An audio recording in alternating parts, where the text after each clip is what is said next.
Muito bem, agora nós vamos conversar sobre a regulação do metabolismo de lipídios, ou seja, a regulação da degradação e da síntese de ácidos graxos.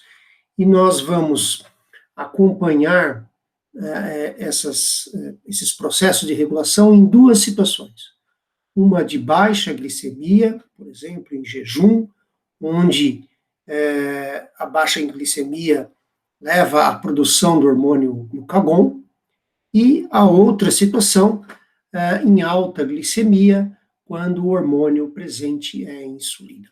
Então, vamos começar pela situação de baixa glicemia na presença do glucagon. Nós havíamos comentado já anteriormente na aula a respeito da degradação de ácidos graxos, que nessa a ativação da proteína quinase A. E nós havíamos visto que a proteína quinase A tinha duas ações sobre os triglicerídeos armazenados no tecido adiposo. Nós tínhamos visto que a proteína quinase A fosforilava as perilipinas, que eram proteínas que envolvem a gotícula de lipídio, a gotícula de triacilglicerol, e que a proteína quinase A também fosforilava e ativava uma lipase. Então, as perilipinas fosforiladas mudavam de conformação, dando acesso à gotícula de lipídios para a lipase, que catalisava a hidrólise das ligações ésteres dos triacilglicerídeos, liberando ácidos graxos para a circulação que podiam ser captados, por exemplo, pelos hepatócitos ou células dos músculos. Então, essa é uma primeira alça de regulação da proteína quinase A, disparando a degradação de triacilglicerídeos nos adipócitos.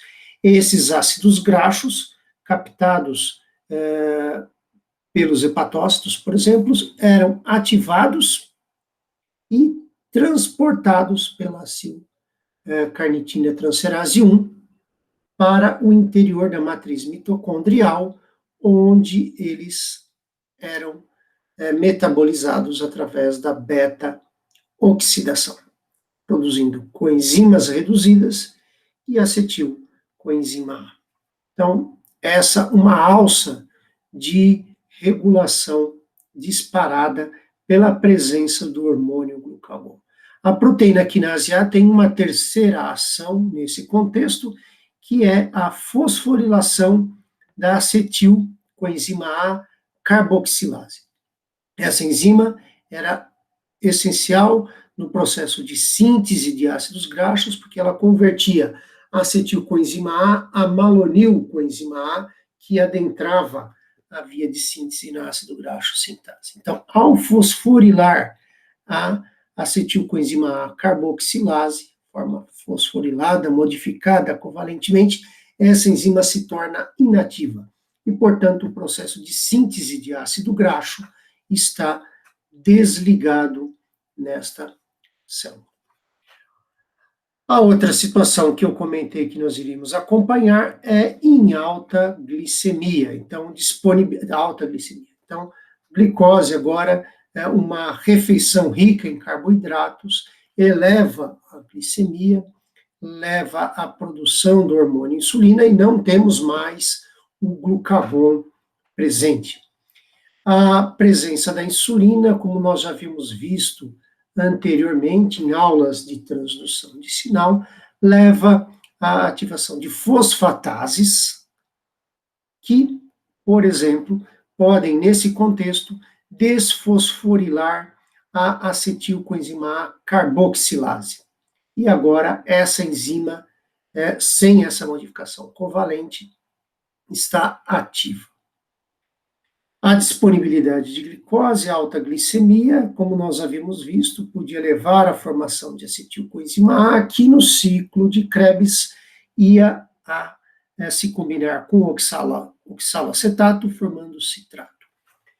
Se há alta disponibilidade de glicose e de energia na célula, nós tínhamos visto que o acúmulo de coenzimas NADH reduzidas desligavam o ciclo de Krebs e, portanto, o citrato se acumulava e podia ser transportado ao citoplasma. Nós vimos isso no vídeo sobre síntese de ácidos graxos, e no citoplasma esse metabólito, com a ação da citratoliase, revertia a formação e consumo de ATP, a formação de acetilcoenzima A. Então, a glicose via citrato, em última instância, retornava ao citoplasma, gerando acetilcoenzima A, que era o substrato da acetilcoenzima A carboxilase, gerando malonil-CoA para o processo de síntese de ácidos graxos, por aquele processo que demandava várias etapas.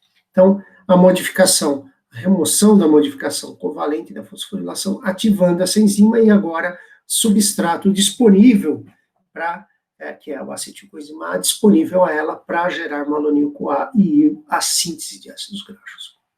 Notem que o citrato atua também como efetuador alostérico positivo da acetilcoenzima A carboxilase. Então, ele estava sendo translocado para o citoplasma, estava se acumulando na mitocôndria, era translocado para o citoplasma, além de gerar os acetilcoenzima A, ele serve para sinalizar e ativar ainda mais essa enzima. O malonil-coenzima A, que é o substrato da síntese de ácidos graxos, ele atua como efetuador alostérico negativo, inibe a atividade da acilcarnitina transferase 1, que é aquela que cuidava do transporte dos ácidos graxos para o interior da mitocôndria, cuidava desse ramo de ligação do ácido graxo à carnitina do lado do citoplasma, digamos assim. Então, essa enzima estando inibida, sua atividade reduzida, não há transporte de ácidos graxos para dentro da mitocôndria, da matriz mitocondrial, e, portanto, não ocorre a beta-oxidação por falta de disponibilidade, digamos assim, do substrato. Então, o acetilcoenzima A indo a esse substrato, que serve para a síntese de ácidos graxos e, ao mesmo tempo, inibe o processo de degradação. Então, os ácidos graxos podem ser sintetizados e não serão automaticamente translocados e degradados no interior da mitocôndria. Então, temos o acúmulo, a produção, o acúmulo de ácidos graxos. Quando isso se acumula em grande quantidade, ele serve como efetuador alostérico negativo, diminui agora um feedback negativo, uma retroalimentação negativa, diminuindo a atividade da acetilcoenzima carboxilase. E, portanto, temos aí um outro nível de regulação. Então, esses são os processos envolvidos agora nessa situação de alta glicemia, na ativação da síntese de ácidos graxos, regulação da velocidade desse processo, seja por retroalimentação positiva ou negativa, então regulação da velocidade da síntese nessa situação, disponibilidade de glicose e energia, e inibição do processo de degradação.